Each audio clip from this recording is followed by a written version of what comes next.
أشهد أن لا إله إلا الله وحده لا شريك له وأشهد أن محمدا عبده ورسوله أما بعد فأعوذ بالله من الشيطان الرجيم بسم الله الرحمن الرحيم الحمد لله رب العالمين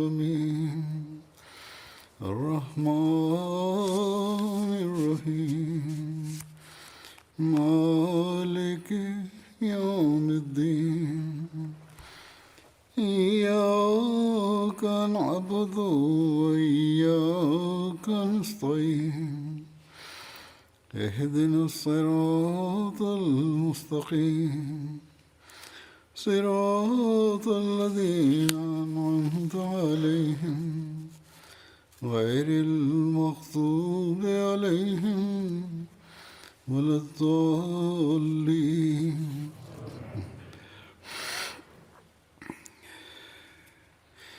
ولا تقولوا لمن يقتل في سبيل الله أموات بل أحياء ولكن لا تشعرون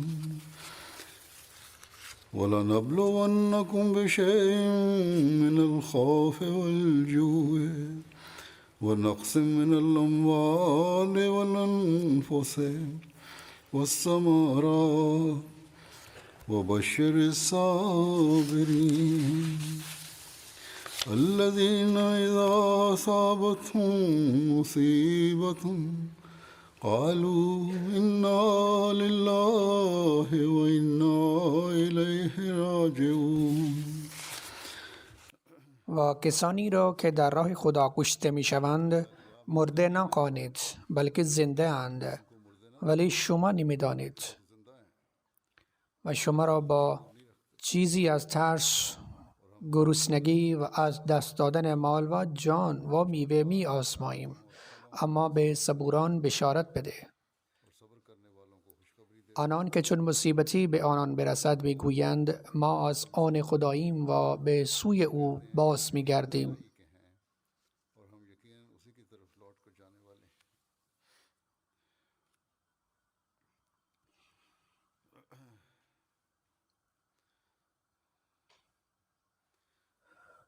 خداوند متعال در مورد کسانی که در راه خدا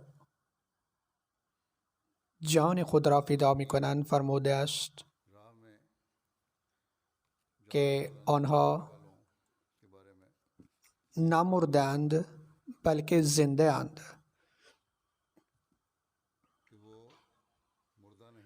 در جماعت اسلامی احمدیه بیش از 100 سال است که جان دادن در راه خدای متعال رواج داشته است. آیا این فداکاری و بیهوده بوده است؟ نه. در حقیقت خداوند متعال علاوه بر اطلاع مقام و منزلت این شهدا بر اساس وعده خود جماعت را پیشرفتی بیشتر از پیش عطا فرموده است. این شهدا در حالی که از یک سو در آخرت جایگاه ویژه‌ای پیدا کرده اند که مخصوصاً برای آنها اختصاص یافته است و مقام و منزلت آنها همچنان بالا خواهد بود. در عین حال میراث درخشانی در این دنیا نیز از خود به جای گذاشته اند. به علاوه فدا کردن جان خود در راه خداوند متعال نه تنها مایه حیات ابدی آنان است بلکه مایه دمیدن حیات نو در جماعت است. همین افراد هستند که برای کسانی که دنبالشان میآیند به عنوان وسیله‌ای برای اعطای زندگی و پیشرفت هستند. پس چگونه میتوان آنها را مرده در نظر گرفت؟ فدا کردن جان در راه جماعت احمدی که تقدم آن با فداکاری حضرت صاحبزاده سید عبداللطیف شهید بوده است. فداکاری در جماعت احمدی عموماً متعلق به افراد جماعت افغانستان و شبه غاره بوده است. سپس در کنگو آفریقا یک احمدی فداکار در سال 2005 جان خود را صرفاً به خاطر جماعت فدا کرد.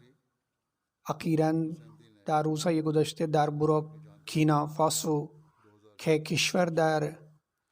کشوری در قاره آفریقا است، اعضای جماعت آن به طور جمعی نمونه برجسته از نهایت عشق، وفاداری، صداقت، ایمان و اعتقاد را به نمایش گذاشته‌اند. باور نکردنی است به این افراد این اختیار داده شد که حقانیت حضرت مسیح موعود علیه السلام را انکار کنند و این باور را بپذیرند که حضرت عیسی علیه السلام در آسمان زنده است و از آن فرود خواهد آمد و در نتیجه جانشان مسون میماند. با این حال این افراد که سرشار از ایمان و اعتقاد بودند که ایمانشان حتی از کوه‌ها هم قوی تر بود، پاسخ دادند همه در نهایت اگر امروز نباشند فردا خواهند گذشت. بنابراین ما نمیتوانیم در اعضای نجات خود ایمان خود را بفروشیم. ما نمیتوانیم حقیقتی را که خود شاهد آن بوده ایم کنار بگذاریم و بدین ترتیب هر یکی پس از دیگری جان خود را از دست داد. زنان و فرزندانشان نیز شاهد این صحنه ها بودند، اما همچنان بر احساسات خود مسلط بودند. بنابراین اینان کسانی هستند که فصل جدیدی از فداکاری ها را در تاریخ جماعت احمدیه حضور فرمودند، یعنی بعد از درگذشت حضرت مسیح موعود علیه السلام که در آن دوره حضرت صاحبزاده عبداللطیف قربانی کردند، آنها جان خود را در این دنیا فدا کردند و به نوبه خود به زندگی ابدی دست یافتند. آنها سوگندی را که برای فدا کردن جان و مال و زمان خویش گرفته بودند وفا کردند و چنان به آن وفا کردند که با این که بعداً به آن ملحق شدند و پیش از آن پیشی گرفتند. خداوند متعال به هر یک از آنان توفیق دهد که مژده هایی را که به قربانی کنندگان در راه او داده است شوند. اکنون به اختصار به وقایع زندگی این شهدا می پردازم. چنین زندگی هایی که نشان می دهد آنها همیشه در ایمان خود مصمم و محکم بودند. بر اساس این گزارش جماعتی در شهر دوری بورکینا فاسو که مهدی آباد در آن قرار دارد وجود دارد. 11 دی ماه در وقت نماز عشا 9 تن از بزرگان احمدی به دلیل امتناع از دست کشیدن از اسلام احمدیه یکی یکی به شهادت رسیدند. این اتفاق در صحن مسجد و در مقابل همه کسانی که برای نمازشان نماز جمع شده بودند رخ داد. انا لله و انا الیه راجعون. بر اساس این گزارش 8 مرد مسلح در وقت نماز عشا با 4 موتور سیکلت وارد مسجد شدند.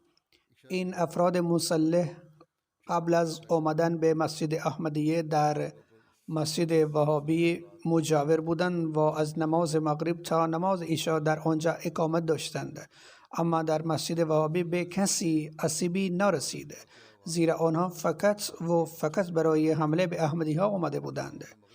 وقتی این تروریست ها به مسجد احمدی آمدند آذان در حال خواندن بود. در این زمان برخی از حاضران نماز از قبل آمده بودند و برخی هنوز در حال ورود بودند. پس از پایان اذان تروریست ها به مؤذن گفتند که اعلام کند که همه سریعاً به داخل مسجد بیایند، زیرا عده‌ای مردم آمده اند و میخواهند با آنها صحبت کنند. بعد که همه حاضران جمع شدند تروریست ها پرسیدند که امام مسجد کیست؟ آقای الحاج ابراهیم بدیگا به آنها گفت که امام جماعت مسجد است. وقتی از او پرسیدند که نایب امام کیست، عمر آگ عبدالرحمن گفت که او نایب امام است. وقت نماز شد، امام ابراهیم از تروریستا خواست که اجازه دهند نماز بخوانند، اما تروریستا به آنها اجازه خواندن نماز را ندادند. افراد مسلح در مورد اعتقادات جماعت اسلامی احمدیه سوالات زیادی از امام پرسیدند که آقای امام جماعت با کمال استواری و شجاعت به آنها پاسخ داد. امام گفت که ما مسلمانیم و به پیامبر اکرم صلی الله علیه و آله و سلم ایمان داریم. تروریستا پرسیدند که از چه فرقه‌ای هستند که امام پاسخ داد که ما جماعت اسلامی احمدی هستیم. سپس از امام صاحب درباره عقاید ما سوال شد و او برایشان توضیح داد که تروریست ها پرسیدند طبق اعتقاد شما حضرت عیسی علیه السلام زنده است یا از دنیا رفته است؟ امام پاسخ داد که حضرت عیسی علیه السلام از دنیا رفته است. به هر حال این تروریست ها گفتند که حضرت عیسی علیه السلام در آسمان زنده اند و برای کشتن دجال و حل مشکلات مسلمانان برمیگردند و این مردم هنوز به این امید چسبیده اند. سپس پرسیدند که امام مهدی کیست؟ امام در پاسخ فرمود که حضرت میرزا غلام احمد قادیانی علیه السلام به عنوان امام مهدی و حضرت مسیح موعود آمده اند. این افراد مسلح در پایان گفتند که احمدی ها پس از شنیدن این سخنان مسلمان نیستند و به طور قطع کافر هستند. پس از آن افراد مسلح امام را به خیاطی احمدی مجاور بردند. عکس‌هایی از حضرت مسیح موعود علیه السلام و خلفای جماعت اسلامی احمدیه بر دیوارها آویزان شده بود. با این تصاویر امام را به مسجد بردند و سپس از امام ابراهیم درباره این عکس‌ها پرسیدند. امام نام حضرت مسیح موعود علیه السلام و خلفا را به آنها گفت و هر عکس را یکی معرفی کرد و گفت که حضرت مسیح موعود علیه السلام به عنوان امام مهدی و مسیح آمده اند. بر این اساس تروریست‌ها گفتند که ادعای نبوت حضرت مسیح موعود علیه السلام نعوذ بالله دروغ بوده است. سپس این تروریست‌ها گروه‌های جداگانه‌ای از کسانی که جمع شده بودند تشکیل دادند و آنها را به کودکان، جوانان و بزرگان تقسیم کردند.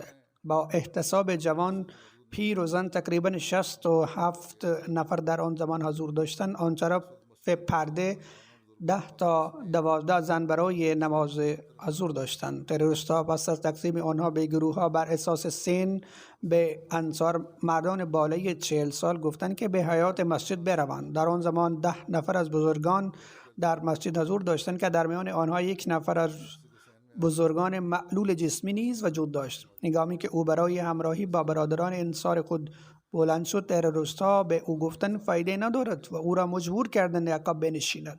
9 نفر دیگر را گرفتند و به داخل حیاط بردند. آنها را در صحن ایستادند و به امام ابراهیم بدیگا گفتند که اگر احمدیت را رد کند رها می شود. امام در پاسخ فرمودند اگر بخواهی می توانی سرم را ببری، اما من نمی توانم احمدیت را ترک کنم. امکان ندارد از حقیقتی که پذیرفتم برگردم. ارزش زندگی در برابر ایمان چیست؟ تروریست‌ها چاقوی بزرگی را بر گردن امام گذاشتند و سعی کردند او را با سنجاق بکشند، اما امام مقاومت کرد و گفت به جای اینکه دراز بکشم ترجیح می‌دهم در حالت ایستاده کشته شوم. با شنیدن این سخن امام را تیرباران کردند و او را به شهادت رساندند. اولین شهادت امام الحاج ابراهیم بدیگا صاحب بود.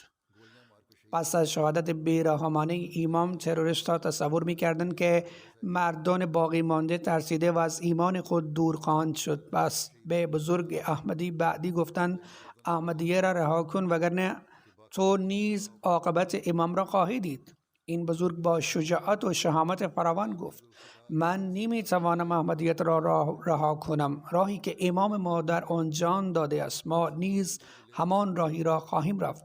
با شنیدن این موضوع تیری به سرش دادند و به شهادت رساندند. از بازماندگان یکی یکی خواسته شد که امام مهدی را انکار کنند و احمدیت را ترک کنند. اگر چنین میکردند چیزی به آنها گفته نمیشد و اجازه زندگی به آنها داده می شود.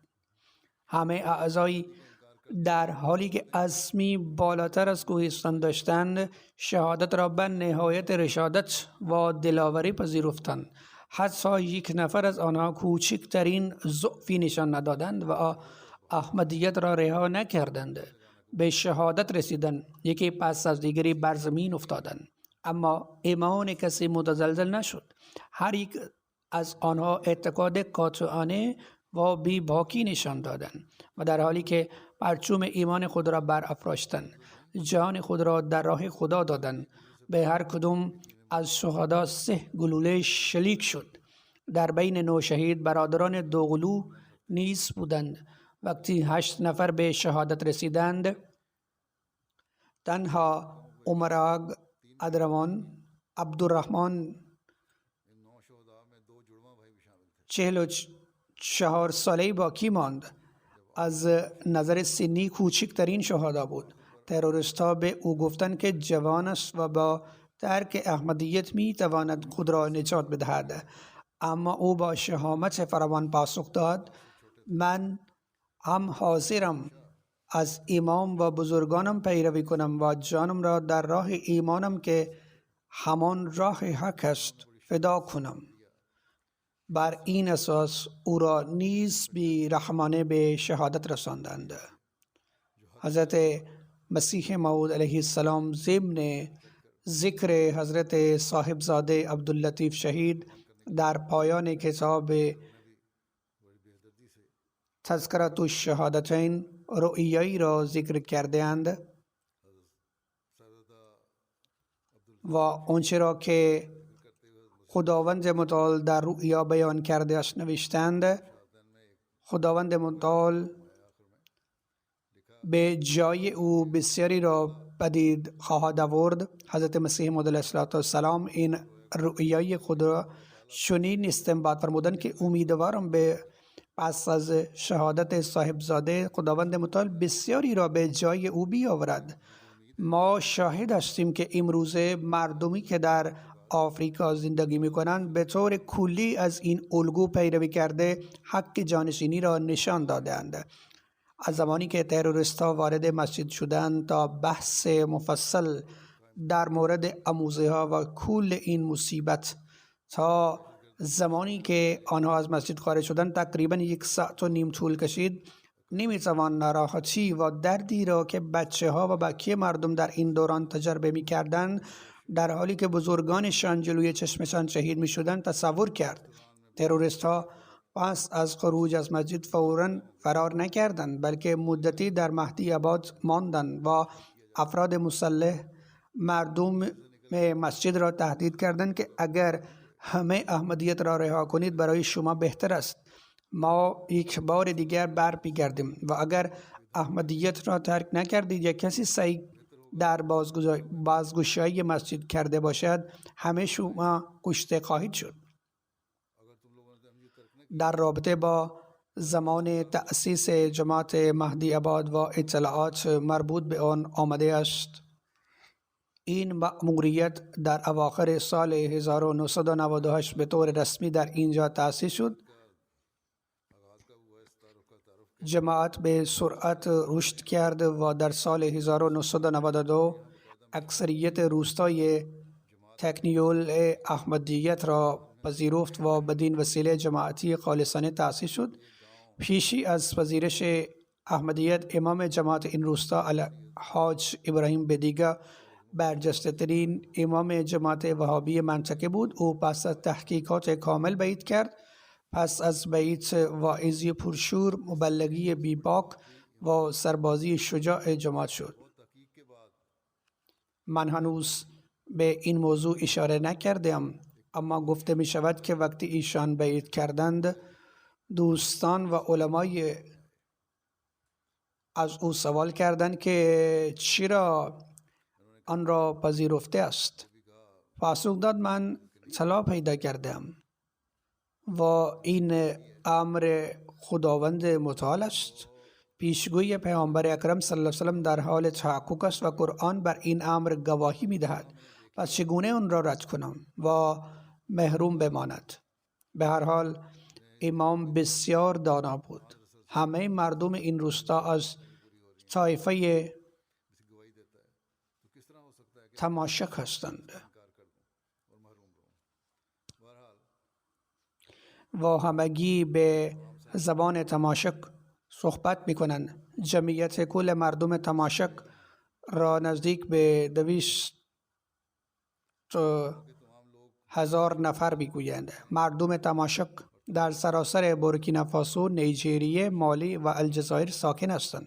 99% آنها مسلمان هستند. اکثر آنها عقاید افراطی وهابی دارند. اگرچه تعداد زیادی از مردم تماشک که به احمدیت گرویدند نیستند، اما ساکنان مهدی آباد اولین کسانی بودند که با حضرت مسیح موعود علیه السلام بیعت کردند. علاوه بر این آنها پس از انجام چنین فداکاری خارق‌العاده‌ای به رتبه ویژه خود دست یافته‌اند. در سال 2004 زمانی که ذخایر بزرگ طلا در آن منطقه کشف شد، شرکت معدن یک منطقه مسکونی در نزدیکی آن روستا ساخت و به همه گفت که به آنجا نقل مکان کنند.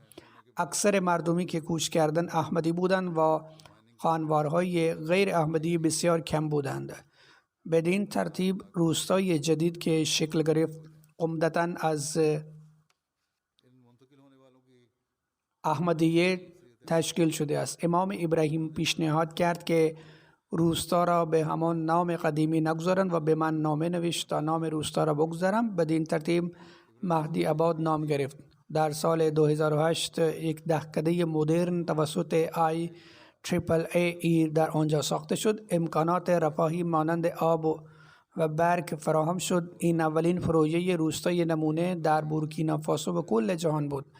از طریق این پروژه امکانات رفاهی از جمله برق، آب، مدرسه، خیاطی و به روستا داده شد. در خصوص دفن آنها در این گزارش آمده است که تروریست‌ها 1.5 ساعت در مسجد بودند و چنان فضای هولناکی ایجاد کردند که اجساد شهدا در طول شب همانجا بودند.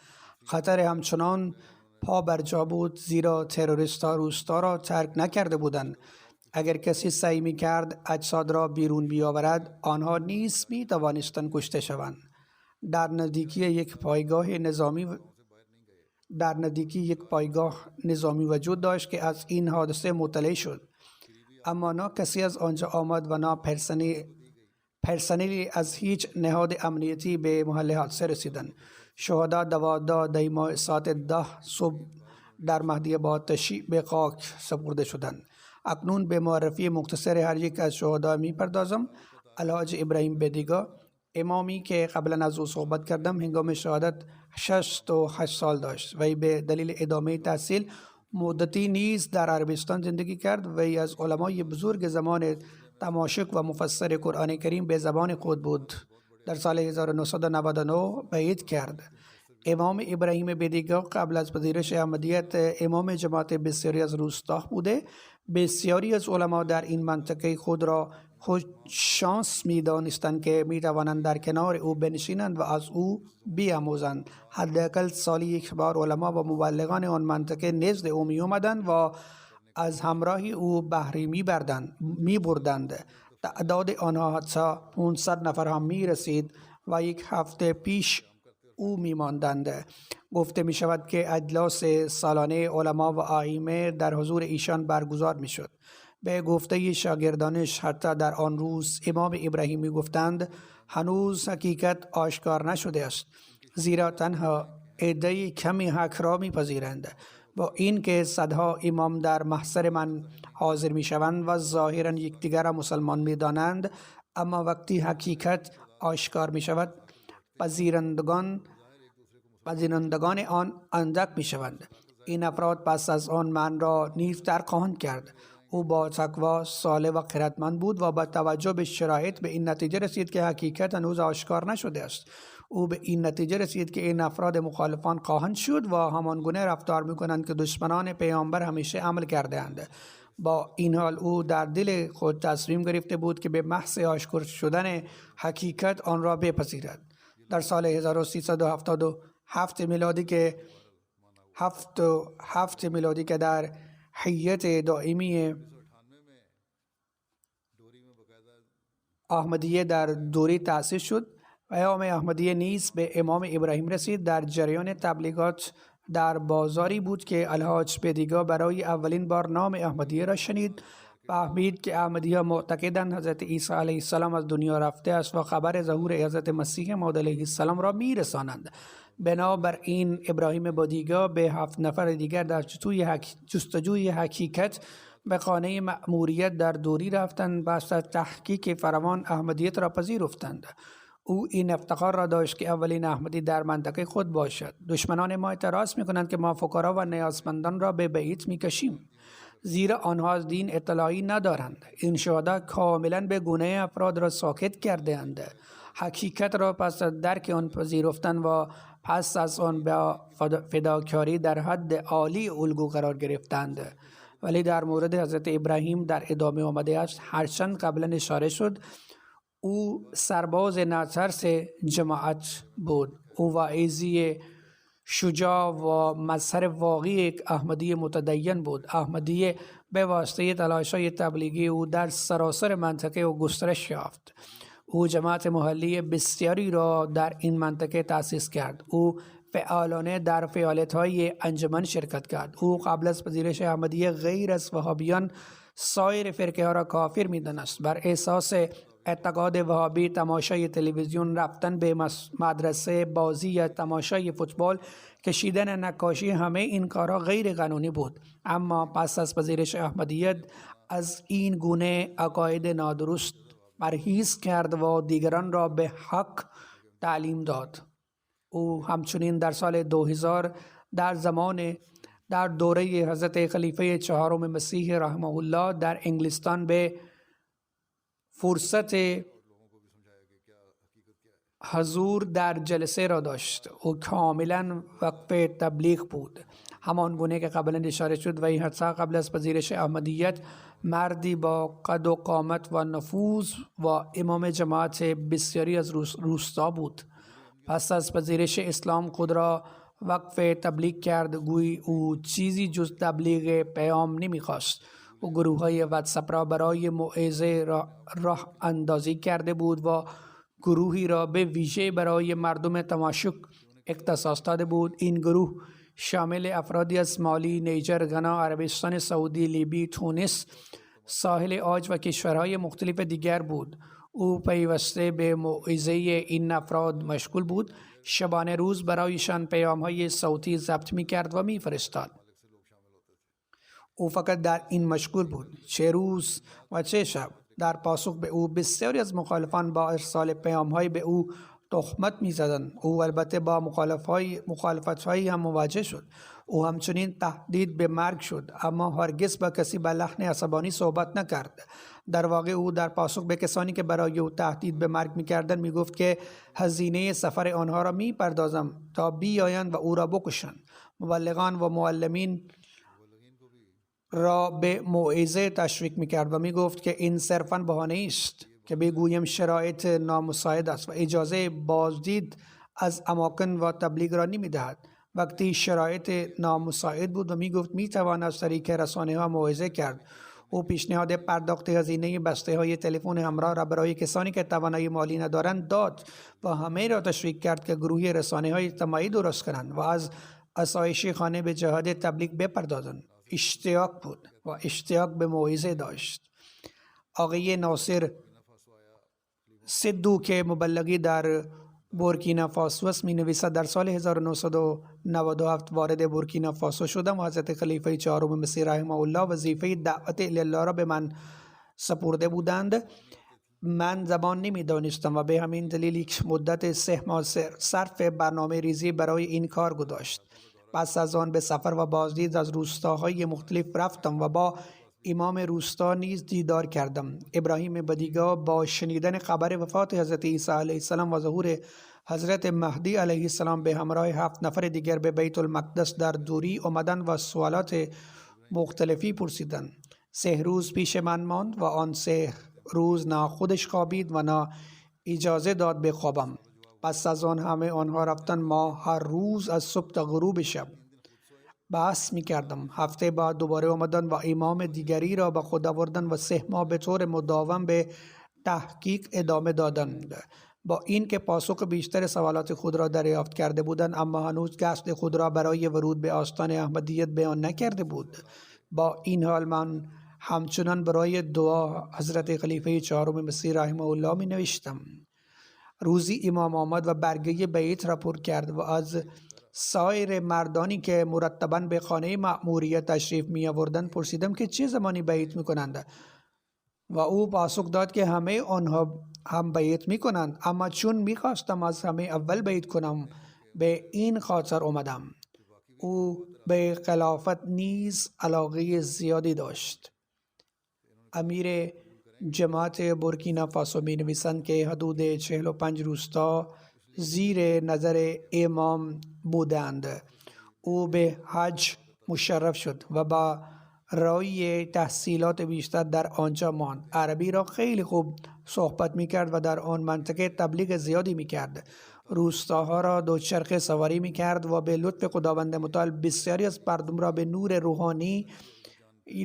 روحانی احمدیت منور کرد. از طریق او بسیاری از علمای برجسته آن ناحیه وارد احمدیت شدند. بسیاری از جماعت در آن ناحیه به واسطه تلاش تبلیغی او تأسیس شد. هر وقت آقای امیر به لندن می آمد، امام حال خلیفه را می پرسیدند. او محبت زیادی به خلافت نشان می داد. نمونه از این عشق از آنجا مشخص می شود که با وجود نادانستن زبان اردو کلاسای من را با بچه ها با دقت زیاد تماشا می کرد. انگار می تواند می فهمد. او می گفت صرف نشستن در آن مجلس و مشاهده آن وسیله‌ای برای افزایش ایمان اوست.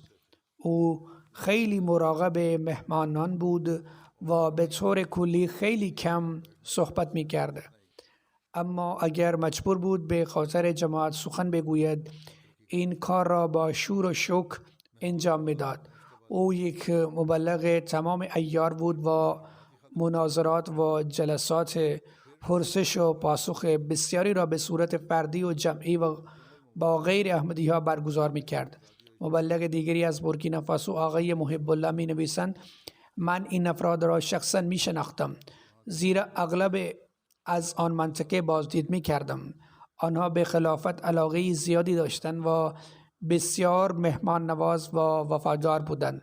وقتی مردان جوان تمام روز را بیرون کار می کردند، این بزرگان در سایه‌ای که بیرون مسجد ساخته شده بود می نشستند و MTA را تماشا می کردم. وقتی به شهادت رسیدند، فوراً از جوانی تلفنی به من زنگ زد که به من اطلاع داد که این اعضای محترم شهید شده اند و به آنها گفته شد که اگر دست از احمدیت بردارند جانشان در امان خواهد بود. اما شهادت را ترجیح دادند. این جوان سپس به من گفت که اگر همه ما را به شهادت برسانند، در آن صورت هم دست از احمدیت بر نمی داریم.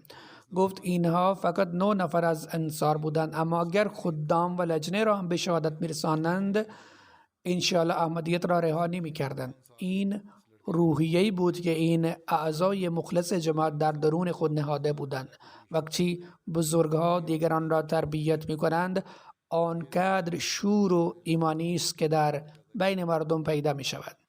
مبلغ محلی مایگاتی جان می نویسند: امام ابراهیم تهدید به مرگ می شد. چند روز قبل از شهادتش به من گفت که تهدید به مرگ شده و او را خواهند کشت. وی با توجه به اخلاق ممتاز خود می گوید با اعضای خانواده و اقوام بسیار مهربان بود. عادت او این بود که با همه با دلسوزی رفتار کند.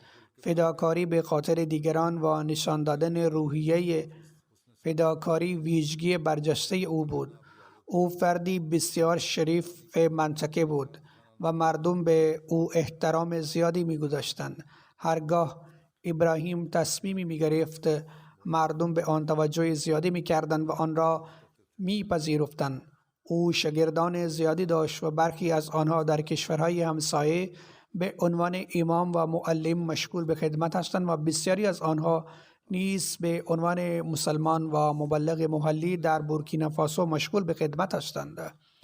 او در تقوا و پرهیزگاری و سبقت گرفتن از یکدیگر در نیکی‌ها الگو بود. هر وقت به اعضا می گفت در هر پروژه‌ای شرکت کنید. ابتدا خودش در آن پروژه شرکت می کرد. اگر درخواستی برای فداکاری‌های مالی وجود داشت، او اولین کسی بود که به آن کمک می کرد.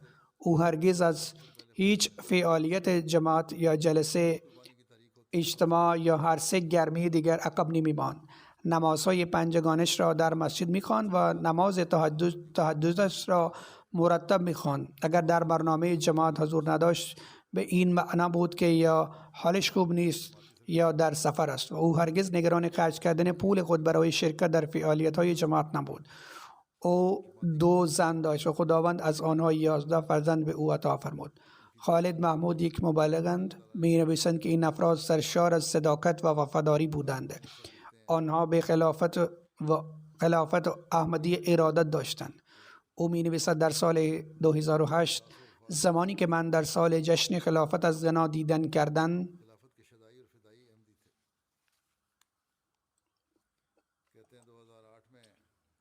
و در آن جلسه شرکت کردم،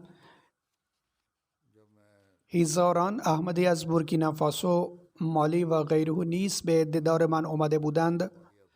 در آن زمان جماعت غنا ترتیبات بسیار خوبی برای غذا و اسکان داده بود، اما برخی از اعضا از جمله آنهایی که از دوری آمده بودند در تهیه غذا با تأخیر مواجه شدند یا شاید اصلا غذایی دریافت نکردند و تا پاسی از شب مقداری غذا از بازار خریداری و به آنها داده شد و در آن زمان به مبلغی که با من ملاقات کرد گفتم از طرف من از آن اعضا عذرخواهی کند و از آنها دلجویی کند. مبلغ میگوید من برای عذرخواهی نزد آنها رفتم و وقتی پیام شما را رساندم، الحاج ابراهیم رئیس جماعت بود. او به همراه سایر اعضا گفت ما به ملاقات خلیفه زمان آمده ایم و اکنون که او را دیدیم و ملاقات کردیم، گرسنگی و خستگی ما از بین رفت و هیچ شکایتی نداریم. در واقع ما اینجا نشستیم و فقط در مورد ملاقات خود با خلیفه و لذت بردن از آن گفتگو میکنیم. به هر حال من هم در آن زمان نگران بودم که آنها مسافت طولانی را طی کردند و خیلی از آنها 2 چرخ سواری کردند و هماهنگی های کافی برای آنها انجام نشده است و اگرچه اقدامات فوری برای انجام هماهنگی های لازم انجام شد، اما سطح حیرت انگیزی از صداقت و وفاداری را از خود نشان دادند. حتی زمانی که این پاسخ آنها را دریافت کردم از اینکه این افراد چقدر در ایمانشان قوی هستند شگفت زده شدم. یک معلم الحاج محمود دکو میگوید آقای شریف عاده به دیدار بینن آمد و امام 1000 کیلومتر از بورکینافاسو را با اتوبوس در شب طی کرد و ساعت 3 بامداد به آنجا رسید. این یک سفر 30 ساعته خسته کننده بود و جاده ها نیز در آنجا وضعیت خوبی ندارند و با این حال او بسیار شاد و خندان بود. پس مجبور شدند از آنجا به سفر بیشتری بروند که او نیز با آنها انجام داد و در همه برنامه ها شرکت کرد. او علاقه زیادی به کار جماعت داشت. از تماشای مساجد بنین بسیار خوشحال می شد و می گفت این نیز دلیلی بر صدق حضرت مسیح موعود علیه السلام است. همچنین در مناظره با غیر احمدیان سخنرانی های خود را بسیار ایراد می کرد. فصیح در عربی یک بار بین مولوی و شریف عاده مناظره شد و مولوی سخنی ناشایست بر زبان آورد و او با عصبانیت برخاست و خواست جواب آنها را بدهد، اما چون به او گفتند چیزی نگو بلافاصله نشست. سپس غیر احمدیان گفتند که اگر آنها یعنی احمدی ها آنها را مسلمان دانستند پس پشت سرشان نماز بخوانند و در جواب برخاست و گفت چگونه پشت سر کسانی که ما را کافر می‌خوانند و امام زمان را قبول ندارند نماز بخوانیم؟ اگر قبول دارید که حضرت مسیح موعود علیه السلام امام زمانند و پشت سر شما نماز می‌خوانیم. یک معلم محلی بازنشسته از بینن می‌نویسد که او تصویر زنده عشق به خلافت بود. او اغلب می گفت لحظه‌ای که پیام احمدیت را توسط یک مبلغ پاکستانی دریافت کردم از همان لحظه احمدی شدم. آموخته‌ام که موفقیت در این دنیا تنها با دلبستگی به خلافت حاصل می شود و این تنها راه راست است و من تا آخرین نفس بر آن استوار خواهم ماند. آقای معلم می گوید که او به راستی به آنچه گفته بود عمل کرد. یکی دیگر از معلمان محلی بنن آقای عیسی می گوید که او را از دیر باز می شناختم. او یک احمدی بود که از کسی گلایه نداشت. او یک احمدی واقعی بود و در خط مقدم هر کار خواه تبلیغ اعانه بود او همیشه در خط مقدم بود. به همین دلیل بود که 8 تن دیگر از انصار نیز از او الگو گرفتند و جان خود را در راه خدا نثار کردند. رئیس جامعه احمدیه بورکینافاسو می نویسد که شخصی خوابی دید. حضرت خلیفه چهارم مسیح رحمه الله در تفسیر این خواب خطاب به امیر جماعت نوشتند خواب مبارک است، یعنی خاک این کشور حاصل خیز و آماده پذیرش حق بود. بعد از گشت و گذار من انشاءالله بعد از قبول حق به درکشن خداوند توفیق داد که این امر محقق شود. من معتقدم که حضرت خلیفه چهارم مسیح موفق به زیارت بورکینافاسو نرفتند. با این وجود من در سال 2004 برای بازدید از آنجا به آنجا سفر کردم. در ادامه می نویسد شما همچنین اظهار داشتید که من معتقدم بذری که در بورکینافاسو کاشته شده است به سرعت میوه های ماندگار خواهد داد. مردم بورکینافاسو واقعا قابل توجه هستند و من خوشحالم که خداوند متعال نور احمدیت را به آنها ارزانی داشته است. تمرکز و اراده‌ای که من در میان اعضای جماعت بورکینافاسو دیدم واقعا شگفت انگیز است. امیدوارم نتایج فوق‌العاده این طور طی 2-3 سال آینده مشخص شود و جماعت انشاءالله به سرعت پیشرفت کند. این را بعد از سفرم برایش نوشتم و از جماعت ها در آفریقا من دیدم که ویژگی خاص اعضای جماعت بورکینافاسو این بود که هر یک از آنها می‌خواستند مرا در آغوش بگیرند. علاوه بر این عشقی که در چهرهشان داشتند مثال زدنی بود. آقای رئیس در ادامه می نویسد امروز فداکاران مخلص مهدی آباد با فداکاری فوق‌العاده خود بر سخنان شما مردم واقعا برجسته گواهی دادند. دومین شهید الحسن آگ مالی آیل است. وی در زمان شهادت 71 سال سن داشت. به او به عنوان کشاورز کار میکرد و وی در سال 1378 احمدیت را پذیرفت و از پیشکسوتان احمدی روستا بود. او جزو هیئتی بود که به همراه ابراهیم برای پرسجو از احکام احمدیت به هیئت دوری رفتند. از همان زمان که بیعت کرد همچنان در صداقت و وفاداری خود سرآمد بود. او با خلافت پیوند صمیمانه وفاداری داشت. در اقامه نماز به جماعت و اقامه نماز تهجد منظم بود. او همیشه در کمک‌های مالی شرکت می‌کرد و الگوی وارسته‌ای برای خانواده خود به جا می‌گذاشت. در مجموع روشی که او جان، مال و وقت خود را فدای جماعت کرد فوق‌العاده‌ای بود.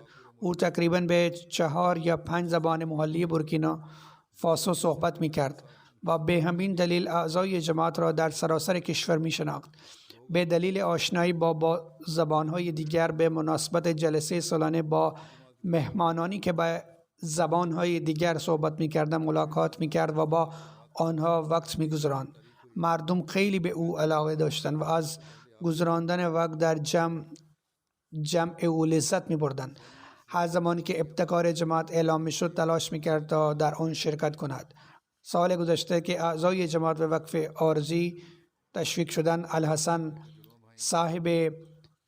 الحسن اولین کسی بود که نام خود را از جماعت مهدی آباد تقدیم کرد.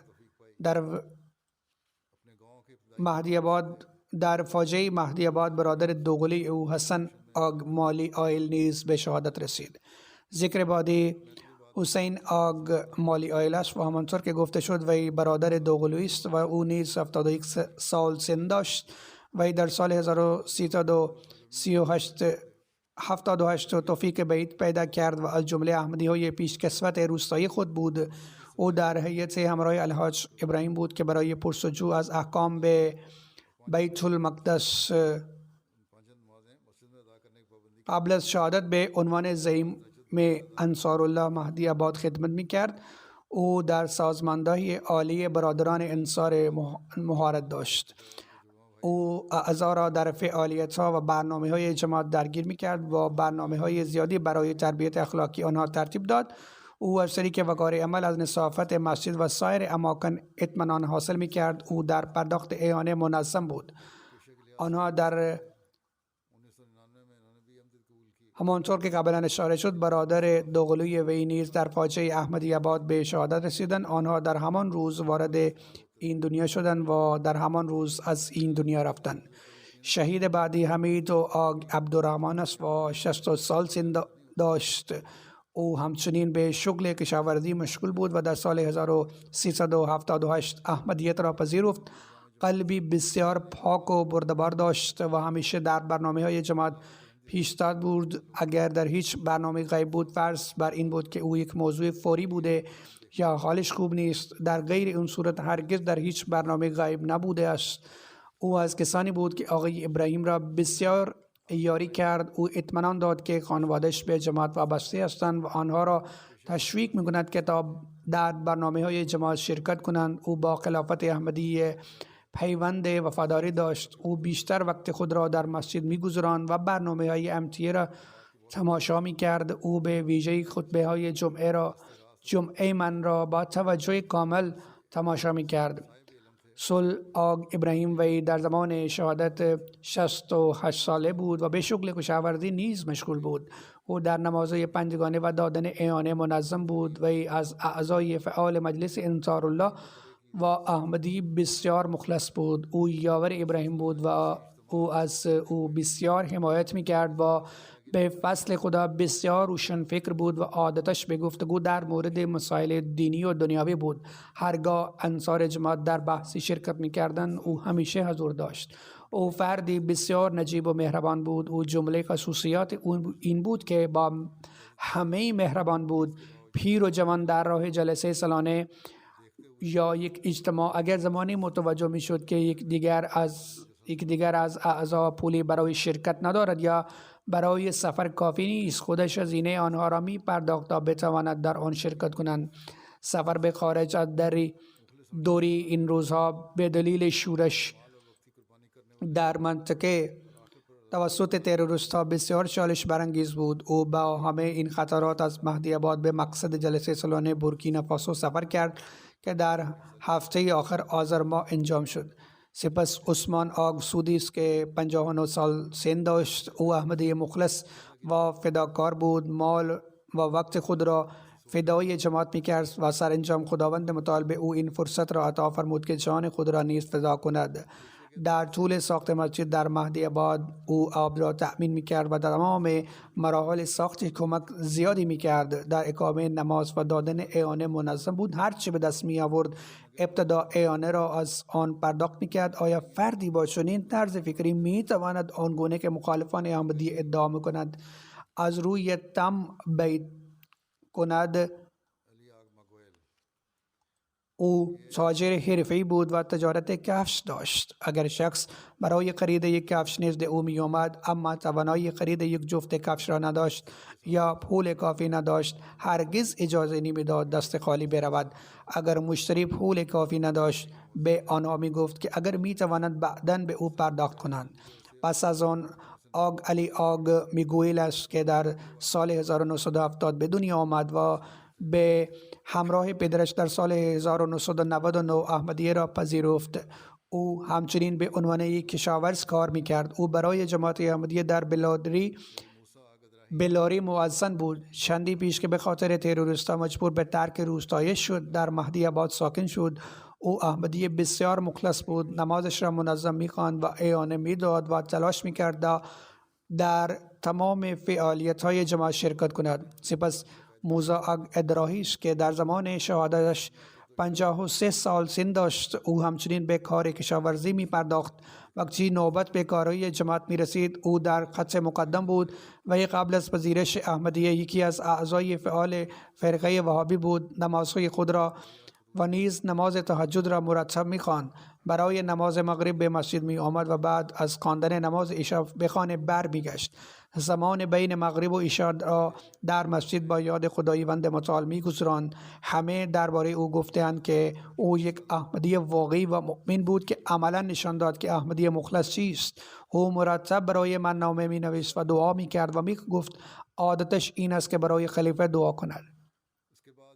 نهمین آگ عمر آگ عبدالرحمن‌اند و هنگام شهادت 44 سال سن داشتند. همانطور که قبلا ذکر شد ایشان کوچکترین در میان شهدا بود. او در سال 1377 در سن 20 سالگی به احمدیه پذیرفتند و پس از آن ارتباط و صمیمیت او با جماعت همچنین افزایش یافت. او از اعضای صمیمی و پرشور جماعت مهدی آباد بود. او دست راست امام ابراهیم و همچنین نایب امام را در جماعت مهدی آباد بود. هنگامی که تروریست‌ها وارد مسجد شدند، پس از پرسیدن در مورد امام ابراهیم پرسیدند که نایب امام کیست. بدون هیچ تردیدی گفت که اوست. همیشه از اولین کسانی بود که به مسجد می رسید. نماز را با شور و جوش فراوان می خواند. مرتب نماز تهجد می خواند و فرزندانش را نیز با خود به مسجد می آورد و به ترتیب اخلاقی آنان اهمیت ویژه می داد. در نوشتن نامه به من منظم بود. او دوچرخه سوار متخصص بود و به سفرهای طولانی در سراسر منطقه می رفت. او 265 کیلومتر از دوری تا اوواگودو را 4 بار برای اجتماع خدام احمدیه طی کرد. در سال 2008 او بخشی از گروهی بود که با دوچرخه از بورکینافاسو به غنا برای شرکت در جلسه 100 ساله خلافت رفتند. کلمه آگ که با هر نامی به کار رفته است بنا به برداشت من از روایت آنها معادل ابن است که پسران آنها بودند، یعنی آگ که نشان می‌دهد فرزند فلان و فلان شخص هستند. در هر صورت در ادامه در مورد او نوشته شده است که وقتی 8 نفر شهید شدند تنها آگ عبدالرحمن باقی مونده بود که او کوچکترین سن در میان شهدا بود. تروریست‌ها به او گفتند که هنوز جوان است و می‌تواند با تکبیح احمدیه جان خود را نجات دهد. او شجاعانه پاسخ داد و گفت امان راه فداکاری های بزرگان را خواهم پیمود و حاضر است جان خود را در راه ایمانش فدا کند. بر همین اساس به صورت وحشیانه مورد اصابت گلوله قرار گرفت و به شهادت رسید. شرایط در بورکینافاسو به طور کلی وخیم است. تروریست‌ها در مناطق مختلف فضای ترس و وحشت ایجاد می‌کنند. همین چند روز پیش آقای قائد دینی به دفتر مرکزی مأموریت آمد و گفت که در روستای او یک خواربار فروشی وجود دارد و یک روز یک تروریست به آنجا رفت. اینجا در یک منطقه کاملا متفاوت است. رفته بود چیزی بخرد و همه جا را میگشت. در مغازه عکسای حضرت مسیح موعود علیه السلام و خلفا بود. از آقای قائد پرسید که عکسای کیست؟ پاسخ دادند که اینها تصاویری از حضرت مسیح موعود علیه السلام و خلفای اوست. او پاسخ داد که این حضرت مسیح موعود علیه السلام نیست، بلکه برخی از مسلمانان به سادگی جمع شده و گروهی تشکیل دادند و این همان گروهی است که کافرند. قبل از رفتن قائد را تهدید کردند و گفت که باید عکس‌ها را حذف کند. در غیر این صورت اگر دفعه بعد که آمد عکس‌ها همچنان وجود داشت برایش خوب نیست. با این حال قائد عکس‌ها را همانطور که بود در آنجا گذاشت. چند روز بعد آن شخص برای خرید برخی چیزها برگشت و دید که عکس‌ها هنوز آنجا هستند و به همین دلیل رفت. قائد این واقعه را بازگو کرد و حتی خواستار تصاویر بیشتر شد. او به جای اینکه بترسد گفت که این تصاویر را در مکانهای دیگر نیز قرار خواهد داد. کل این منطقه برای مدت طولانی توسط تروریست‌ها کنترل شده است، در حالی که دولت اصلا کنترلی در آنجا ندارد. این منطقه با مالی و از طرف دیگر دوری با نیجر هم مرز است. به این ترتیب کل منطقه تحت کنترل آنها قرار می گیرد.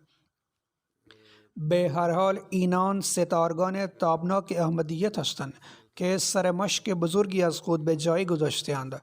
خداوند متعال بر اخلاص و وفاداری فرزندانشان بیفزاید. دشمن گمان می کند که شهادت آنها منجر به پایان احمدیت در منطقه می شود، اما انشاءالله احمدیه بیش از گذشته در آنجا شکوفا می شود و رشد می کند.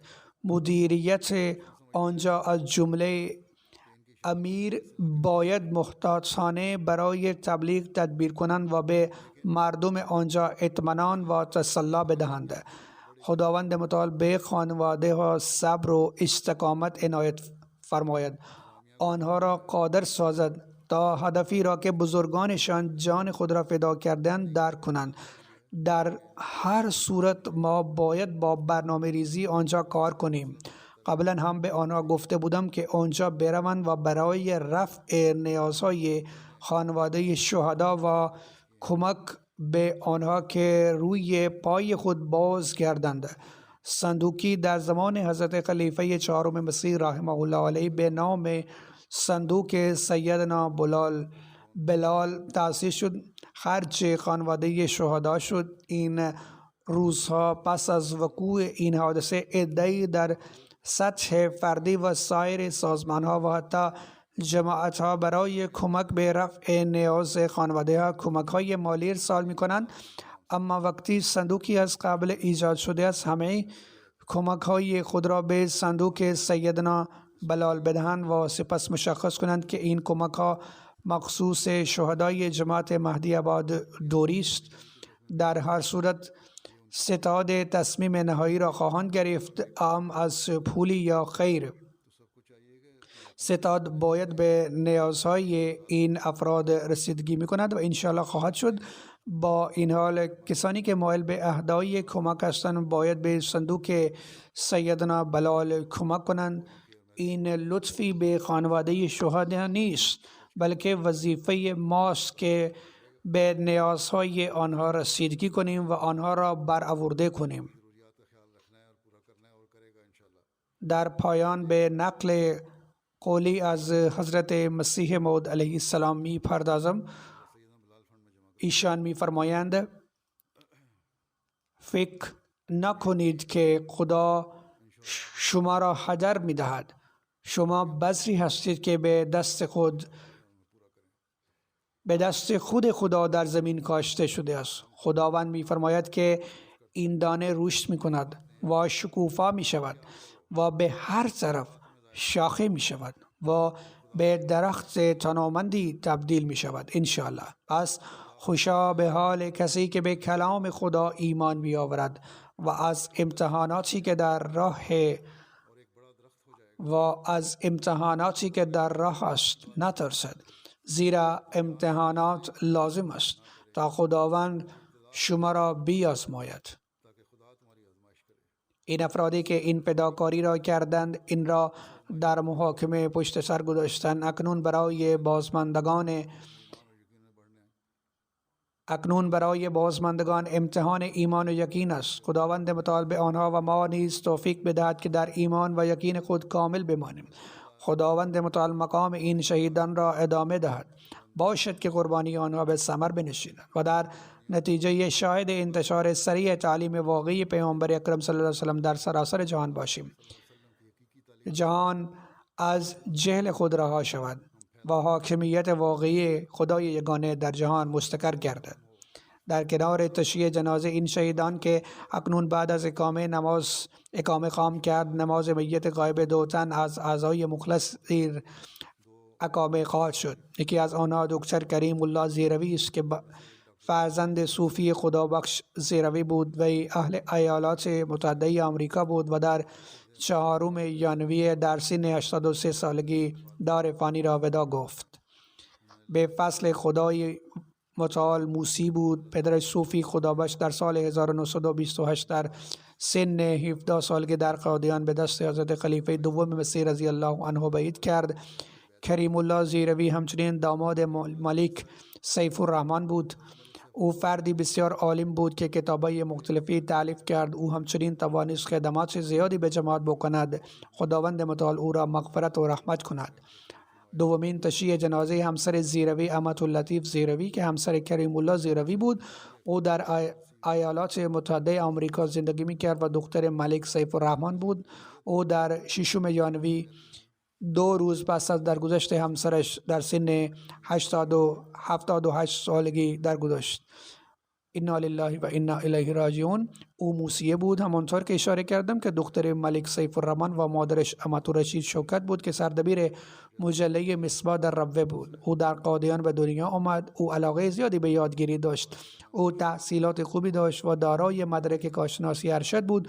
او همچنین این فرصت را داشت که خدمات بزرگی برای جماعت انجام بدهد. خداوند متعال نیز او را در مورد غفران و رحمت خود قرار بدهد.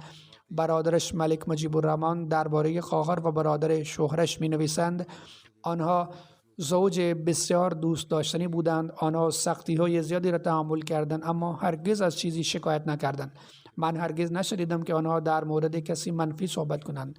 هر دو اقیانوس عمیقی دانش بودند. آنها تا آخرین روزهای زندگی با همه با محبت رفتار می کردند.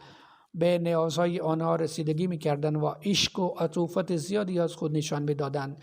ماشاءالله زندگی کامل و پرباری داشتند. آنها تأثیر مثبتی بر همه کسانی که در اطرافشان بودند و بزرگان با نفوذی بودند می‌گذاشتند. خداوند متعال آنها را مغفرت و رحمت کند.